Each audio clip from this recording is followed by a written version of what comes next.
Hello friends, welcome to ரோஜா பூந்தோட்டம். இன்றைக்கி சேனலில் எதை பற்றி பார்க்க போகிறோன்னா, ரூட் பாண்டான மல்லி செடியை எப்படி ரீபார்ட் பண்ணுறது அதை பற்றி தான் பார்க்க போகிறோம். ஸோ செடி வாங்கி வச்சு ஒரு வருஷமோ 2 வருஷமோ ஆனதுக்கப்புறம் தண்ணி அதுலேருந்து சரியாக இறங்காது கீழே. ஸோ நம்ம எல்லாம் நல்லா ஹோல்ஸ் போட்டு வச்சுருப்போம், ஆனால் கூட தண்ணி சரியாக இறங்காது. ஸோ அதுக்கு காரணம் வேர் அடியில் ஃபுல்லாக பரவி இருக்கிறது தான். அந்த கேப்லலாம் போய் வேர் இருக்கும், அந்த ஓட்டையெல்லாம் அழைச்சிட்ருக்கோம், அதனால் தண்ணி சரியாக போகாமல் மெதுவாக போயிட்டுருக்கோம். ஸோ அந்த மாதிரி இருக்கிற செடியை நம்ம ரீபார்ட் பண்ணணும் அப்படின்னா திருப்பி நிறைய மொட்டுக்கள் வச்சு பூக்கள் பூக்கிறதுக்கு அதிகமான வாய்ப்பு இருக்குது. நம்ம கவனிக்காமல் விட்டோம் அப்படின்னா வேரல்கள் வந்துடும். அந்த தண்ணி தேங்கி நின்றுச்சுனாவே பூக்கள் இந்த அளவுக்கு வராது. ஸோ அதை வச்சு நம்ம கண்டுபிடிச்சிக்கலாம். நம்ம தொட்டிலையும் வேர் ரூட் பாண்டாக இருக்குது அப்படின்றத நம்ம கண்டுபிடிச்சிக்கலாம். ஸோ இப்போ நான் ஒரு செடி அந்த மாதிரி தான் இருக்குது. அதை எப்படி நான் சரி பண்ணுறேன் அதை தான் இன்றைக்கி வீடியோவில் நம்ம பார்க்க போகிறோம். ஸோ இப்போ நீங்கள் பார்க்குறது அந்த அடுக்கு மல்லி சொல்லுவாங்களே, அந்த மல்லி தான். சரியான வாசனை. இது ஃபுல்லாக இலைகள்லாம் ரிமூவ் பண்ணி விட்டுட்டேன். அதுக்கப்புறம் அந்த மொட்டுக்கள் இலைகள்லாம் பாருங்கள் இவ்வளோ நல்லா சூப்பராக இருக்குதுன்னு சொல்லிட்டு பக்கத்தில் நின்னாவே ரொம்ப நல்லா வாசனையாக இருக்குது. ஸோ இது கூட சேர்ந்தது தான் அந்த மல்லியும். ஸோ நான் கட்டிங்ஸில் போட்டது தான் அந்த மல்லி செடி. ஸோ அதை தான் நம்ம பார்க்க போகிறோம். அப்புறம் ரோஜா செடிகள்லாம் அழகாக பூத்துருக்கு, பார்க்கும்போது ரொம்ப ஹாப்பியாக இருக்குது. ஸோ ரோஜா செடி நம்ம வீடியோ லாஸ்ட்லேயும் பார்க்கலாம், மல்லி பார்த்துட்டு வரலாம். ஸோ மல்லி பாருங்கள், இதுதான் எப்படி இருக்குன்னு பாருங்கள். ஸோ இந்த செடியை எவ்வளோ தூரம் வேர் பரவி இருக்குன்னு பாருங்கள். இந்த செடியில் ஃபுல்லாகவே இப்போ தொட்டி ஃபுல்லாகவே வேர் அடைச்சிட்டு இருந்தது, அதனால தான் தண்ணி சரியாக போகலை. ஸோ இது நல்லா ஃபுல்லாகவே அந்த வேர் எடுத்து விட்டுட்டு கொஞ்சமாயிரும். அதுக்கப்புறம் நம்ம கொஞ்சம் கொஞ்சம் மண்ணை எடுக்க அதுக்கப்புறம் திருப்பி நம்ம ரீபார்ட் பண்ண போகிறோம்.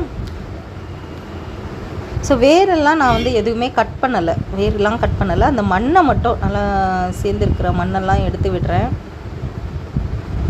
ஸோ வேர் ஏன்னா வெயில் காலம் இல்லையா, அதனால் வேரெல்லாம் நம்ம கட் பண்ணோம் அப்படின்னா அந்த செடிக்கு பாதிப்பு வரும். அதனால் எவ்வளோ தூரம் உள்ளெல்லாம் மண் இருக்கும் அது எல்லாமே நல்லா க்ளீனாக எடுத்து விட்டுருங்க. அந்த மண்ணை எடுத்து விட்டுட்டு நம்ம திருப்பி ரீபார்ட் பண்ண போகிறோம். ஸோ கொஞ்சம் கொஞ்சம் மண் இருந்தது அப்படின்னா பிரச்சனை இல்லை. எவ்வளோ தூரம் நல்லா வேர் விட்டுருக்குன்னு பாருங்கள். ஸோ இந்த அளவுக்கு வேர் பரவுனா தண்ணி தேங்கி நிற்கும், அதுதான் காரணம். இப்போ நான் ரீபார்ட் பண்ணுறது காரணம் அதுதான். எவ்வளோ தூரம் பரவி இருக்குன்னு பாருங்கள் வேர். இது ஒரு 10 லிட்டர் பெயிண்ட் பக்கெட்டில் தான் இருக்குது. இது நல்ல பெரிய க்ரோ பேக்கில் வச்சு வளர்த்தோம் அப்படின்னா சூப்பராக வளரும். இன்னும் நிறைய மண் போட்டு வளர்த்தோம் அப்படின்னா நமக்கு ஒரு 2 மூலம் வளர்ந்த அந்த அளவுக்கு மல்லி பூக்கும். பட் நான் ஒரு சின்ன தொட்டியில் தான் வச்சுருக்கேன் நான். ஸோ ஹோல்ஸ்லாம் நல்லா இருக்கான்னு செக் பண்ணிக்கோங்க. எப்போவுமே மண் நம்ம புதுசாக செடி வைக்கும்போது ரீபார்ட் பண்ணும்போது மண்ணெல்லாம் அடைச்சிருக்கா அதெல்லாம் செக் பண்ணிவிட்டு தான் நம்ம வைக்கணும். ஸோ நான் இந்த அளவுக்கு ஹோல்ஸ் போட்டுமே எனக்கு தண்ணி சரியாக போகலை. பாருங்கள், இந்த சைட்லேயும் ஒரு 4 ஓட்டை போட்டிருக்கேன், அடியிலையும் ஒரு 5 ஓட்டைக்கிட்ட இருக்குது. அப்படியுமே எனக்கு தண்ணி போகலைன்றதுனால தான் நான் ஃபுல்லாகவே அந்த செடியை எடுத்துட்டேன் நான். ஸோ இப்போ ஒரே ஒரு டைல்ஸ் கல் மட்டும் வச்சுட்டு மண்ணை திருப்பி போட்டுட்டு செடி வைக்க போகிறேன்.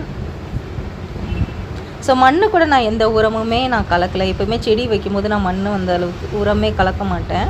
ஸோ அதுக்கப்புறமா எப்சம் சால்ட்டு தான் ஃபஸ்ட்டு உரமே. அதுக்கப்புறமா தான் ஒரு 2 வாரம் கழித்து அந்த வேர்லாம் நல்லா பிடிச்சதுக்கப்புறம் தான் உரம் போடுவேன். ஸோ இது நான் அப்படி தான் வைப்பேன். பாதி அளவு மண்ணை போட்டு திருப்பி அந்த செடியை வச்சுட்டு திருப்பி மண்ணை போட போகிறேன்.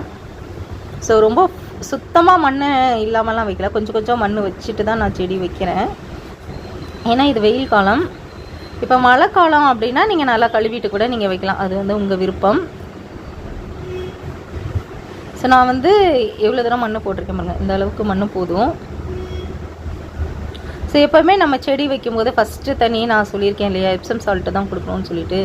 ஸோ 1 லிட்டர் தண்ணிக்கு 1 ஸ்பூன்ற அளவில் நம்ம எப்சம் சால்ட்டு கலந்து செடிங்களுக்கு கொடுத்துடணும். ஸோ நான் இப்போ 2 லிட்டர் தண்ணி எடுத்துகிட்டு 2 ஸ்பூன் போட்டு தண்ணி ஊற்றிருக்கேன். ஸோ நம்ம தண்ணி ஊற்றுறது உடனே கீழே வந்துடணும். இப்போ எவ்வளோ ஃப்ரீயாக போகுதுன்னு பாருங்கள். ஸோ தண்ணி ஊற்றினோன்னே தண்ணி தேங்காமல் இந்த மாதிரி போகணும். ஸோ எப்போவுமே 1 வருஷம் ஆனோடனே கொஞ்சம் தண்ணி ஸ்லோவாக ஆரம்பிச்சிருது. பாருங்கள் எவ்வளோ தூரம் தண்ணி வெளியே போயிடுச்சின்னு பாருங்கள். ஸோ இனிமேல் இந்த செடி நல்லா வேகமாக சூப்பராக வளர்ந்துடும். அப்புறம் செடியை வந்து 1 மாதம் வரைக்கும் கண்டிப்பாக செமி ஷேடான இடத்துல தான் வைக்கணும்.